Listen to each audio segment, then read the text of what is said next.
ছাগলের রাখালকে আরব দেশে জিজ্ঞেস করা হয়েছিল, আল্লাহ যে আছে এর কোনো প্রমাণ তুমি কি দিতে পারবা? তুমি কি প্রথমে বলো আল্লাহ আছে, তুমি কি বিশ্বাস করো? অবশ্যই করি।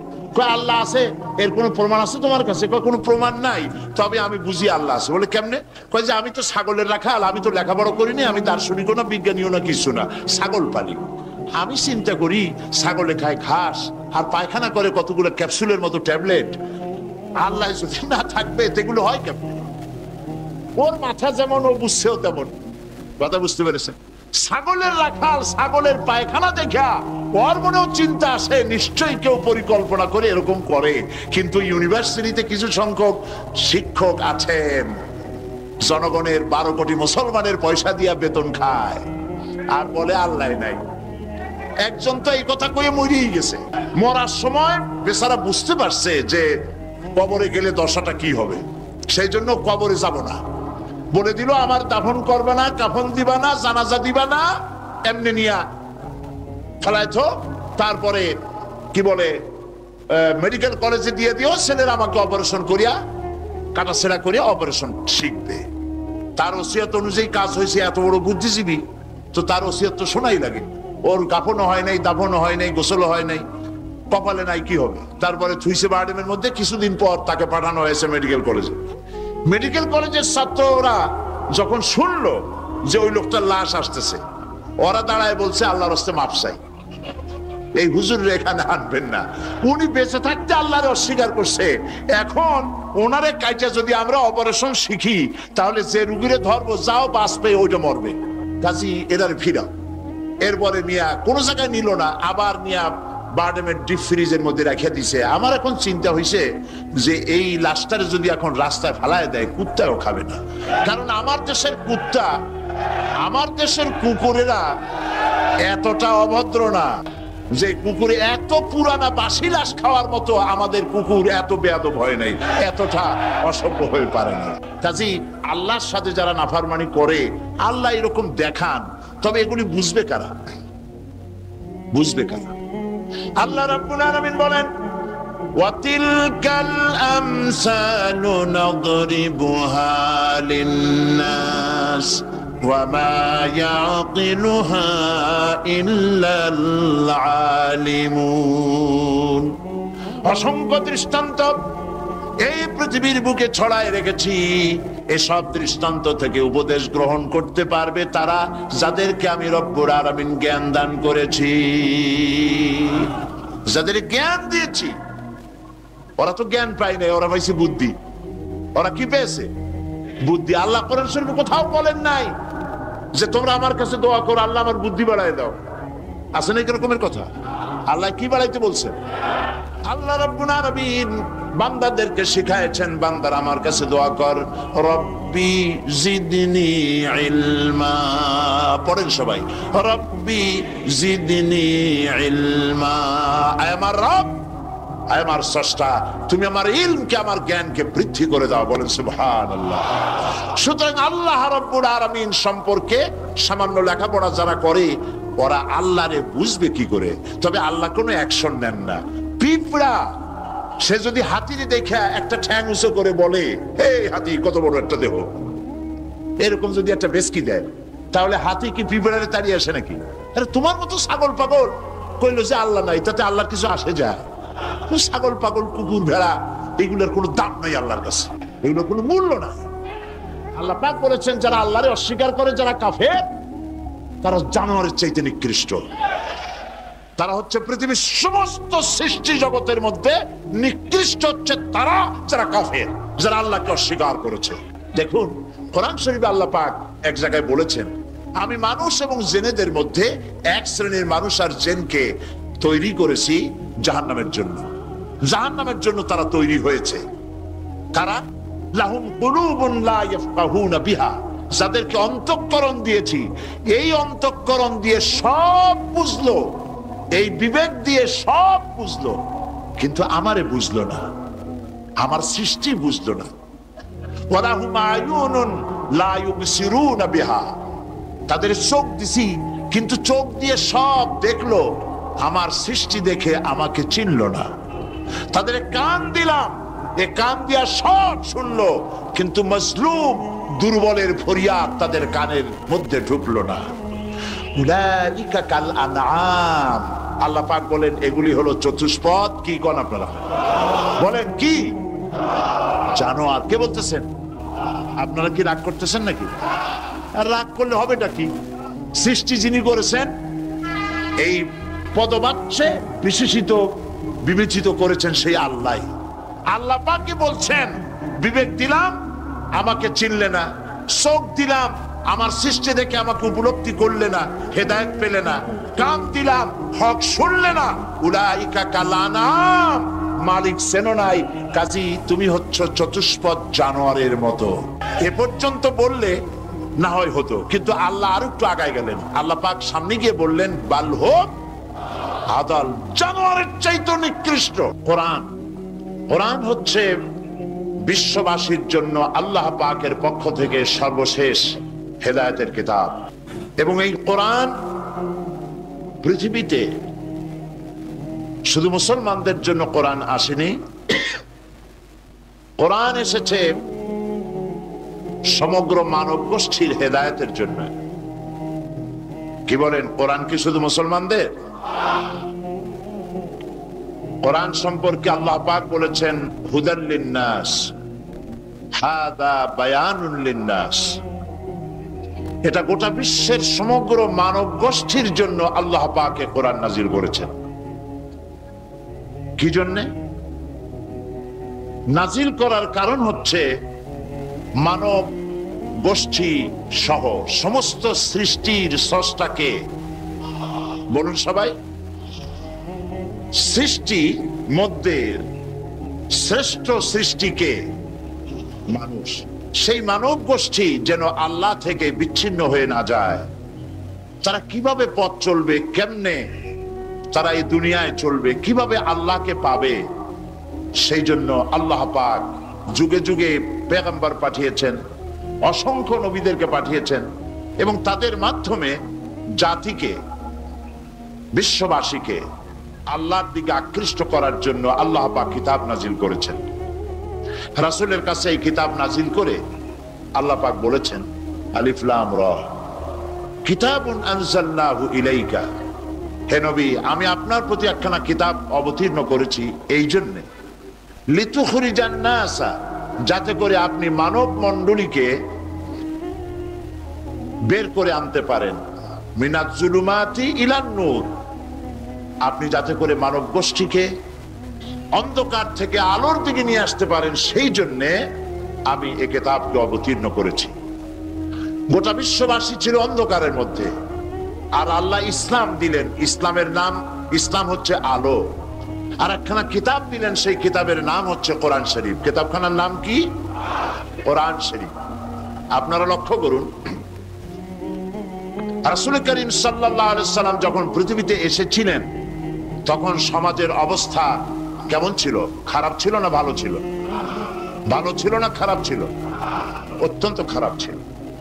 এই খারাপ জাতিকে, এই ধ্বংস প্রায় জাতিকে রাসূল করিম সাল্লাল্লাহু আলাইহি সাল্লাম ভালো করতে পেরেছিলেন নাকি পারেন নাই? একটি কথা আপনারা মনে রাখুন, মানুষের জীবনে মায়ের পেট থেকে যখন পৃথিবীতে আসে তখন তার শৈশব কাল, তার থেকে আসে কৈশোর, কৈশোর থেকে এসে তারুণ্য, এরপরে আসে যৌবন, তারপরে আসে বার্ধক্য। একবার বার্ধক্য এসে গেলে আর কখনো যৌবনে ফিরে যাওয়া, আর যৌবন কালে এসে গেলে আর কখনো তারুণ্যে অথবা কৈশোরে ফিরে যাওয়া, কৈশোরে এলে পরে শৈশবে আর ফিরে যাওয়া, এটা শুধু মানুষের ব্যাপারে প্রযোজ্য। খুব লক্ষ্য করুন, এটা শুধুমাত্র মানুষের জন্য প্রযোজ্য, সৃষ্টির প্রাণী জগতের জন্য এটা প্রযোজ্য যে যৌবন থেকে বার্ধক্যে গেলে আর যৌবনে ফিরে যাওয়া যায় না। কিন্তু এই কথা একটা জাতির ব্যাপারে প্রযোজ্য নয়। একটা জাতি যখন অনৈতিকতার, চরিত্রহীনতার, ধ্বংসের প্রান্ত সীমায় এসে দাঁড়ায়, তখন ওই মরণ উন্মুখ, বিস্ফোরণ উন্মুখ, মরে যাওয়া জাতিকে আবার তার যৌবনে ফিরিয়ে দেওয়া যায়। তার প্রমাণ রাসূল করিম সাল্লাল্লাহু আলাইহি ওয়াসাল্লাম মরা জাতিকে জিন্দা করে দিয়েছিলেন। সেই আরবের মরা জাতি জেনা, ব্যভিচার, হত্যা, ধর্ষণ, মিথ্যা ইত্যাদিতে ভরপুর ছিল যে সমাজ, এই সমাজটাকে রাসূল করিম সাল্লাল্লাহু আলাইহি ওয়াসাল্লাম অনৈতিকতার, চরিত্রহীনতায় ধ্বংসপ্রাপ্ত জাতিকে রাসূল করিম সাল্লাল্লাহু আলাইহি ওয়াসাল্লাম বিশ্বের শ্রেষ্ঠ জাতিতে পরিণত করতে পেরেছিলেন নাকি পারেন নাই? কি দিয়ে পেরেছিলেন বলুন তো এবার? এই কোরআন দিয়েই একটি জাতির বিরাট পরিবর্তন আনয়ন করেছিলেন মুহাম্মদ রাসূলুল্লাহ সাল্লাল্লাহু আলাইহি ওয়াসাল্লাম। দেখুন, স্কুল, কলেজ, ইউনিভার্সিটি, মাদ্রাসাগুলিতে পরীক্ষা হয়, লেখাপড়া হয় এবং প্রত্যেকটি ক্লাসে অনেকগুলি সাবজেক্ট থাকে, সিলেবাসের অনেক বই থাকে। এই অনেকগুলি বই, সাবজেক্ট ইত্যাদির উপরে পরীক্ষা দিয়ে আমরা কি পাই? প্রোডাকশন কি হয়?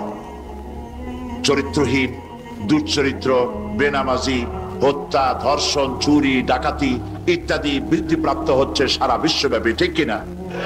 এবার দৃশ্যের অপর পৃষ্ঠ দেখুন, রাসূল করিম সাল্লাল্লাহু আলাইহি ওয়াসাল্লামের কাছে একটা বিশ্ববিদ্যালয় ছিল। আজকে যেমন পৃথিবীতে অনেক বিশ্ববিদ্যালয় আছে, রাসূলের কাছেও একটা ইউনিভার্সিটি ছিল। সেই ইউনিভার্সিটির নাম হলো আল হেরা ইউনিভার্সিটি।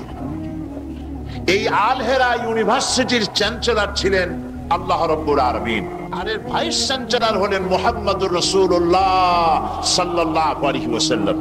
এই বিশ্ববিদ্যালয়ে যে সব ছাত্ররা তৈরি হয়েছিলেন, সেই সব ছাত্রদেরকে আপনারা কি চেনেন? সেসব ছাত্রদের নাম শুনুন। এই বিশ্ববিদ্যালয় থেকে যে সব ছাত্ররা বেরোলেন, তারা হলেন আবু বকর, ওমর, ওসমান, আলী, আমর ইবনুল আস, আব্দুর রহমান বিন আউফ, আবু উবাইদা ইবনুল জাররাহ, জুবাইর ইবনুল আওয়াম, জারির ইবনে বাজালি, আবু মুসা আশআরী, আবু হুরায়রা, আবু জাফর গিফারি, আবু যার গিফারি রিদওয়ানুল্লাহ তাআলা আলাইহিম আজমাইন। এই সব ছাত্র ওই বিশ্ববিদ্যালয় থেকে তৈরি হয়েছিল। আজ যদি পৃথিবীর সমস্ত বিশ্ববিদ্যালয় একত্রিত হয়ে প্রচেষ্টা চালায়, হযরত ওমরের মতো একজন মানুষ বানাতে পারবে কি? তাহলে রাসূল করিম সাল্লাল্লাহু আলাইহি ওয়াসাল্লাম তার ওই বিশ্ববিদ্যালয়ের সিলেবাসে বই ছিল মাত্র 2খানা। রাসূলের বিশ্ববিদ্যালয় সিলেবাসের কিতাব ছিল কয়খান? একখানা হলো কোরআন শরীফ, আর একখানার নাম আপনারা বলুন। মাশাআল্লাহ, একখানা হলো কোরআন, আর একখানার নাম হাদিস। কোরআন আর হাদিস দিয়ে রাসূল করিম সাল্লাল্লাহু আলাইহি ওয়াসাল্লাম সিলেবাসের মাত্র 2খানা বই দিয়ে গোটা বিশ্বের মানব মণ্ডলীর বিরাট তাদের মস্তিষ্ক এবং চিন্তার জগতে আলোড়ন সৃষ্টি করেছিলেন। রাসূল যে সমাজ তৈরি করেছিলেন, ওই সমাজ পৃথিবীর মানুষের কাছে আর ফিরে আসে নাই। তবে হ্যাঁ, আসতে পারে, যেহেতু সিলেবাসের সে 2খানা কিতাব আজও আছে। না নাই? রাসূলুল্লাহ বলেছেন, খায়রুল কুরুনে কারনি, সর্বশ্রেষ্ঠ যুগ হচ্ছে আমার যুগ। সর্বশ্রেষ্ঠ যুগ কার? রাসূলের যুগ। কেউ যদি প্রশ্ন করে যে কোরআনের মূল টার্গেট কি, কি জিনিসের দাওয়াত মানুষের সামনে কোরআন পেশ করেছে, তাহলে বলতে হয় যে দাওয়াতটা দিয়েছে সর্বপ্রথম, সে দাওয়াতের নাম হচ্ছে ঈমান।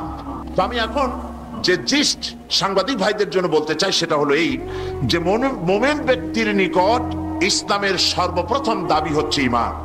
আর এই ঈমান আল্লাহ এবং তার রাসূলের পেশকৃত কতগুলি বিষয়ের প্রতি নিঃশর্ত বিশ্বাসের নাম হচ্ছে ঈমান। শুধু নামাজ, রোজা এবং উমরা পালনের মাধ্যমে ঈমানের দাবি পূরণ হয় না। জীবনের সকল দিক এবং বিভাগে আল্লাহ এবং রাসূলের পূর্ণাঙ্গ নিঃশর্ত আনুগত্যই ঈমানের দাবি। এর বিপরীত আচরণের নাম মুনাফিকি বা কুফরি। আমাদের দেশে দুর্ভাগ্যজনকভাবে,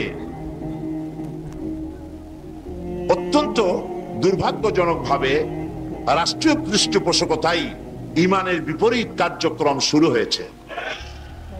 যেমন আগুনকে সম্মান প্রদর্শন করা, ভাস্কর্যের নামে যত্রতত্র মূর্তি নির্মাণ করা, মানুষের প্রতিকৃতি ছবি স্থাপন এবং তাতে মাল্যদান করে মাথা নিচু করে সম্মান প্রদর্শন করা,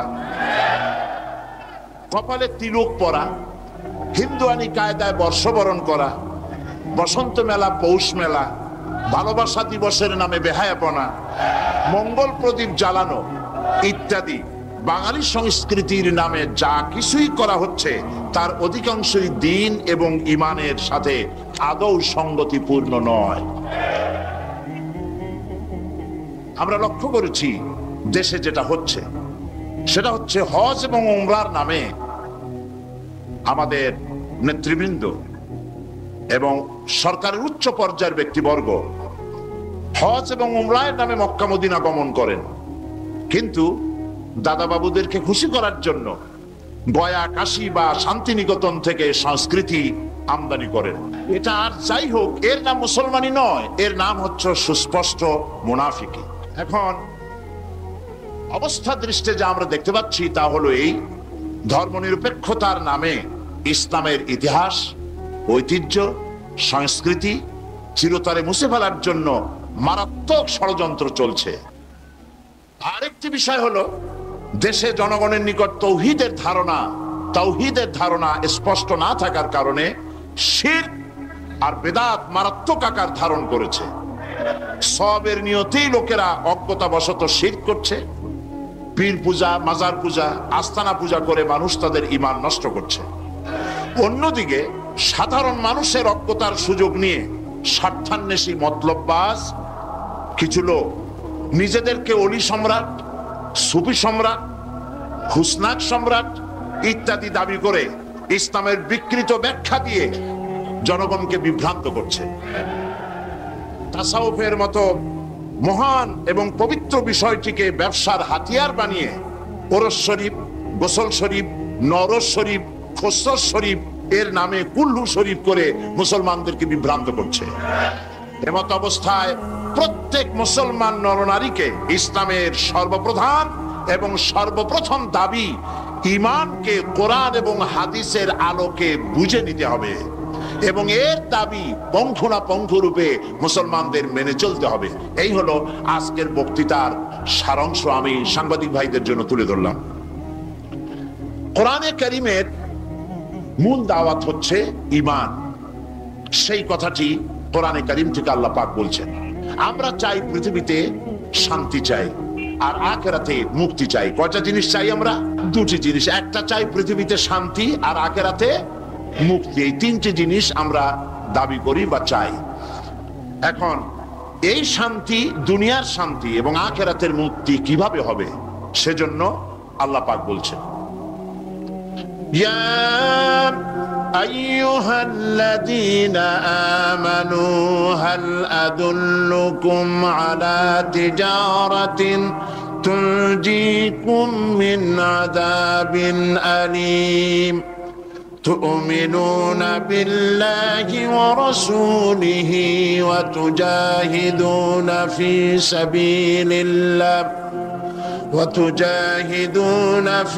سبيل الله بأموالكم وأنفسكم ذلكم خير لكم إن كنتم تعلمون صدق الله العظيم। আল্লাহ পাক বলছেন সূরা আস-সাফ, হে বিশ্বাসীরা, তোমরা যারা ঈমান এনেছো শোনো, আমি কি তোমাদেরকে এমন একটা ব্যবসার কথা বলবো না যে ব্যবসায় তোমাদেরকে জাহান্নামের কঠিন পীড়াদায়ক শাস্তি থেকে রক্ষা করবে? এমন একটি ব্যবসার কথা আমি কি তোমাদেরকে বলবো না? তার মানে হচ্ছে অবশ্যই আমি তোমাদেরকে এরকম একটি ব্যবসার কথা বলবো। সুবহানাল্লাহ বলেন। কিভাবে চললে পরে জাহান্নাম থেকে মুক্তি পাওয়া যাবে সে কথাটি আল্লাহ পাক গোপন রাখেননি, ওপেন সিক্রেট। তিনি তো বান্দাদেরকে এজন্য সৃষ্টি করেন নাই যে বান্দাগুলি তিনি সব জাহান্নামে দিবেন। তিনি তৈরি করেছেন মানুষকে হেদায়েত যেন তারা পায়, সেই জন্য আল্লাহ পাক তাকে জ্ঞান দিয়েছেন, নবী দিয়েছেন, কিতাব দিয়েছেন। আল্লাহ পাক বলছেন আমি অবশ্যই এমন একটা ব্যবসার কথা তোমাদেরকে বলবো। সেই ব্যবসাটা কি? সেই ব্যবসাটা হচ্ছে, সেই ব্যবসার জন্য তিনটা পুঁজি লাগবে। কয়টা পুঁজি? একটা হচ্ছে ঈমান বিল্লাহ, আল্লাহর প্রতি ঈমান। আরেকটা হচ্ছে রাসূলের প্রতি ঈমান। আর একটা হচ্ছে আল্লাহ রাস্তায় জিহাদ করা, মাল দিয়ে আর জান দিয়ে। এই তিনটি জিনিস। ঈমান আনা ফরজ। ঈমান আনা কি? আল্লাহর প্রতি ঈমান আনা কি? রাসূলের প্রতি ঈমান আনা কি? এবং আল্লাহ রাসূলের আইন প্রতিষ্ঠার জন্য জিহাদ করা কি? তিনটি জিনিসকে আল্লাহ পাক ফরজ করে দিয়েছেন। কে ফরজ করেছেন? আসুন ধীরে ধীরে আমরা এই তিনটি বিষয় আলোচনা করি। ব্যবসার কথাটা আল্লাহ বললেন কেন?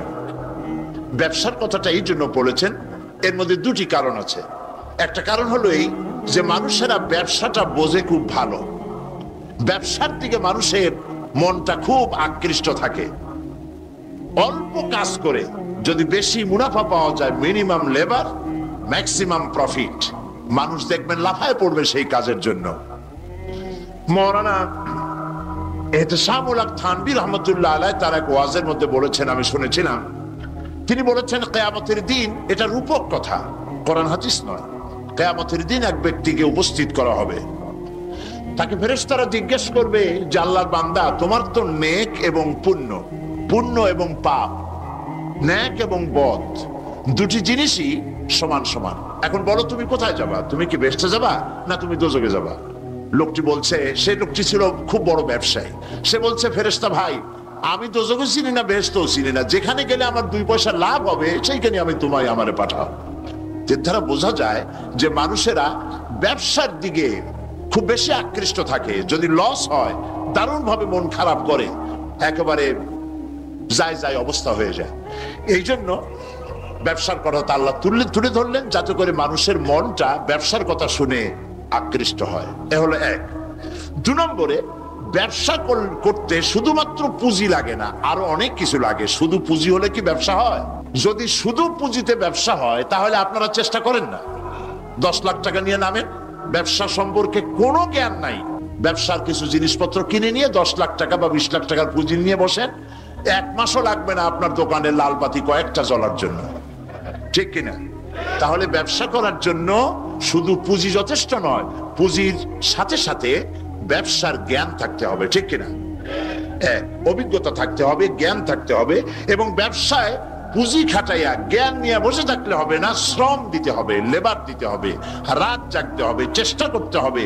দেশ বিদেশের ওই মালের, যে মালের ব্যবসা আপনি করেন তার দাম কোথায়, কেমন, কোথা থেকে কিনলে লাভ, আপনি এখানে বিক্রি করলে লাভ বেশি হবে, এই সব ব্যাপারে চিন্তা ভাবনা করতে হবে, শ্রম দিতে হবে, মেধা দিতে হবে, রাত জাগতে হবে, দৌড়দৌড়ি করতে হবে। এত কিছু করার পরে তারপরে ব্যবসা হওয়ার সম্ভাবনা আছে, তবে লসের সম্ভাবনাও উড়ায় দেওয়া যায় না। আল্লাহ পাক বলছেন আমার সাথে একটা ব্যবসা করো, এই ব্যবসাটা হলো ঈমানের ব্যবসা। এই ব্যবসাটা কিসের ব্যবসা? ঈমানের ব্যবসা। এই ব্যবসার জন্য, এই ব্যবসাটার উদ্দেশ্য কি? জাহান্নাম থেকে বাঁচা। বলেন ব্যবসার উদ্দেশ্য কি? জাহান্নাম থেকে বাঁচার জন্য একটা ব্যবসা আমার সাথে করো। সেই ব্যবসাটার পুঁজি হলো ঈমান, সেই ব্যবসার ক্যাপিটাল কি? ঈমান। সেই ঈমান লাগাইয়া বসে থাকলে হবে না, শুধু পড়লে হবে না লা ইলাহা ইল্লাল্লাহু মুহাম্মাদুর রাসূলুল্লাহ। জোরে পড়েন লা ইলাহা ইল্লাল্লাহ, লা ইলাহা ইল্লাল্লাহ, লা ইলাহা। অল্প দিবা, লা ইলাহা ইল্লাল্লাহু মুহাম্মাদুর রাসূলুল্লাহ। এই কলেমার পুঁজি খাটাইয়া বসে থাকলে হবে না, ঈমানের জন্য পুঁজি খাটাতে হবে। পুঁজি হলো জাহান্নাম থেকে বাঁচার জন্য, পুঁজি হলো ঈমান। সেই ঈমান খাটাইয়া কলেমা পড়ে বসে থাকলে হবে না, শ্রম দিতে হবে, চিন্তা করতে হবে, রাত জাগতে হবে। যার উপরে ঈমান এনেছেন তার উপরে ঈমান আনার কারণে যদি অত্যাচার আসে সহ্য করতে হবে, বরদাস্ত করতে হবে। এরকম নয় ঈমান এনেছি এই কথা বলবেন, আহাসিবান নাসু আইয়ুতরাকু আইয়াকুলু আমান্না ওয়া হুম লা ইফতানুন। আল্লাহ রাব্বুল আলামিন বলেছেন, লোকেরা কি একথা ভেবেছে ঈমান এনেছি এই কথা বলার সঙ্গে সঙ্গে বিনা পরীক্ষায় আমি তাদেরকে জান্নাত দেব, এটা কি মনে করেছে, মনে করে নিয়েছে নাকি? ওয়াহুম লা ইফতানুন, তাদেরকে পরীক্ষা করা হবে না? অবশ্যই পরীক্ষা করা হবে। শুধু ঈমান এনেছে এই পুঁজি খাটালে হবে না, পরীক্ষা দিতে হবে, কষ্ট করতে হবে, মার খাইতে হবে, জেলে যেতে হবে, পরিশ্রম করতে হবে। এই ময়দানই হচ্ছে উত্তপ্ত ময়দান। এই ময়দান কি ময়দান? এটা কুসুমাস্তীর্ণ নয়, এটা কণ্টকাকীর্ণ ময়দান। সুতরাং আল্লাহ পাক বলছেন পরীক্ষা দিতে হবে। এই ঈমান আনলে পরে ঈমানের পুঁজি খাটাইয়া, তুমি যেমন ব্যবসার পুঁজি দিয়া চুপ করে বসে থাকলে যেমন ব্যবসা হয় না, এখানেও ব্যবসা হবে না কলেমা পড়িয়া। শুধু কলেমা পড়তে হবে, বিশ্বাস করতে হবে, এটার জন্য কাজ করতে হবে এবং কালেমা ভিত্তিক শাসন প্রতিষ্ঠার জন্য আন্দোলন করতে হবে, ময়দানে থাকতে হবে। আর এই কাজগুলি করলে পরে তখন আল্লাহ রাব্বুল আলামিন রাজি হবেন, খুশি হবেন, এর পূর্বে নয়। তবে দুনিয়ার ব্যবসা করতে গেলে সেই ব্যবসায় লাভও আছে, লোকসানও আছে। আল্লাহ রাব্বুল আলামিন বলেন, আমার সঙ্গে যে ব্যবসাটা করবে, ওই ব্যবসাটা হচ্ছে, আমার সাথে যে ব্যবসা করবে, এই ব্যবসায় লোকসানের কোন সম্ভাবনা নাই, কোন লস নাই। বাঁচলেও লাভ, জেলে গেলেও লাভ, ফাঁসির মঞ্চে চললেও লাভ, মরে গেলেও লাভ, মার খাইলেও লাভ। এটা সব জায়গায় লাভ আর লাভ। সুবহানাল্লাহ বলতে ইচ্ছে করে না? কারণ তুমি মার খাচ্ছ কার জন্যে? জেলে যাচ্ছ কার জন্যে? ফাঁসির মঞ্চে চড়ছ কার জন্যে? সুতরাং তোমার তো কোনো দুঃখ থাকার কথা নয়, তোমার তো কোনো চিন্তা থাকার কথা নয়। আমাকে তো আমার আল্লাহ শিখেই দিছেন কি, কুল ইন্না সালাতি ওয়া নুসুকি ওয়া মাহইয়ায়া ওয়া মামাতি লিল্লাহি রাব্বিল আলামিন। পড়েন আমার সাথে। আল্লাহ পাক বলেন, বলো নিশ্চয়ই আমার নামাজ, আমার কুরবানি, আমার হায়াত, আমার মওত সবকিছু আল্লাহ রাব্বুল আলামিনের জন্য। কার জন্য? তাহলে মুমিনের কি কোনো দুঃখ থাকার কথা, কোনো কষ্ট থাকার কথা? নিশ্চয়ই নয়। মুমিন সর্বাবস্থায় আল্লাহর উপরে রাজি থাকবে, খাইরিহি ওয়া শাররিহি মিনাল্লাহি তাআলা। আমার উপরে যদি কোনো বিপদ আসে অথবা আমার যদি কোনো সুখ আসে, সবকিছু কার পক্ষ থেকে? হয়রান হওয়ার, পেরেশান হওয়ার কোনো কারণ নাই। আমার জন্য যা হয় তার মধ্যে কল্যাণ আছে। আমি বুঝি না কল্যাণটা কত দূরে, তবে কল্যাণ হবেই হবে ইনশাআল্লাহ। আল্লাহ পাক বলছেন, শোনো, আল্লাহর উপরে ঈমান আনতে হবে। তুমিনুনা বিল্লাহ। আমরা কি জাহান্নাম থেকে বাঁচতে চাই? তাহলে আল্লাহ পাক বলছেন আমার উপর ঈমান আনো। এখন আল্লাহর উপর ঈমান আনার জন্য 4টি শর্ত আছে। কয়টি শর্ত? মুখস্থ করেন। আল্লাহর উপর ঈমান আনার জন্য 4টি শর্ত। 1 নম্বরের শর্ত হচ্ছে আল্লাহ পাক আছেন, এটা বিশ্বাস করতে হবে। অনেক মুমিনও অনেক সময় প্রশ্ন করে বসে বিপদ দেখে, আল্লাহ কি আছে? এই চিন্তাই এই ধরনের পেরেশানি আর হতাশ হয়ে কথা বলতে পারে কেবলমাত্র যাদের ঈমান যত দুর্বল, বিপদে তারা তত বেশি হতাশ হয়। আর ঈমান যত সবল, সে জানে যে আল্লাহ পাকের ফয়সালার অতিরিক্ত কিচ্ছু হবে না। যা হবে সবটাই আমার আল্লাহর ফয়সালা। কার ফয়সালা? সুতরাং আল্লাহ পাকের উপরে ঈমানটা আনতে হলে 4টি শর্ত লাগবে। একটা হচ্ছে আল্লাহর উপরে ঈমান এনেছে, এই কথাটা বললেই হবে না। ঈমান এনেছি চারটি শর্ত লাগবে। প্রথম হচ্ছে আল্লাহ আছেন, এটা স্বীকার করতে হবে, বিশ্বাস করতে হবে। 2 নম্বরে আল্লাহর গুণাবলী সহ আল্লাহকে বিশ্বাস করতে হবে। 3 নম্বরে আল্লাহর ক্ষমতাটাকে স্বীকার এবং বিশ্বাস করতে হবে।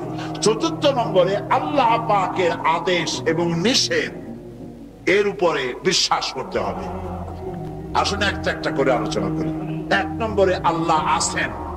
আমার মনে হয় এই ব্যাপারে বক্তৃতা করার কোনো দরকার নাই, কারণ আল্লাহ নাই এই চিন্তা যারা করে তাদের এই মাহফিলে এসে বসার কোনো জরুরত নেই, ঠিক কিনা? তা আমি ধরে নিতে পারি যে যারা আসছেন, বসে আছেন, দাঁড়ায় আছেন, সব আল্লাহরে বিশ্বাস করে। সুবহানাল্লাহ। আল্লাহ ছিলেন, আছেন, থাকবেন। যারা বিশ্বাস করে না এগুলো পোড়া কপাল, ঠিক কিনা? এই পোড়া কপাল নেই। তবে আমি যদ্দূর লেখাপড়া করেছি, যদ্দূর আমি পড়াশোনা করেছি, তাতে আমি দেখেছি আল্লাহ সম্পর্কে সন্দেহ পোষণ কোন কৃষক করে না, কোন রিক্সাওয়ালা করে না, কোন কুলি মজুর করে না, কোন চিনেবাদাম বিক্রেতা করে না, কোন মাঝিরা, নৌকার মাঝিরা করে না, সাধারণ মানুষেরা করে না। আল্লাহর ব্যাপারে কোনো সন্দেহ পোষণ করে না। সন্দেহ পোষণ করে কারা? বুদ্ধির ঠেলায় মাথায় চুল নাই যাদের। ওই কয়েকটা পাতা ইংরেজি বই পড়ছে। আরে থামো, ওই আরে নাই শোনা, থামো। তো কথা হচ্ছে যে ইউনিভার্সিটিতে কয়েকদিন ঘোরাফেরা করছে, শান্তিনিকেতন থেকে ফায়েজ ও বারাকাত লাভ করেছেন। এরপরে বলছে সব বুঝেছি। লোকেরা জিজ্ঞেস করে, বাবাজি কি বুঝেছ? কয়তে দেয়ার ইজ নো গড। ওর বাপের মাথা বুঝছে। আল্লাহ বলতে কেউ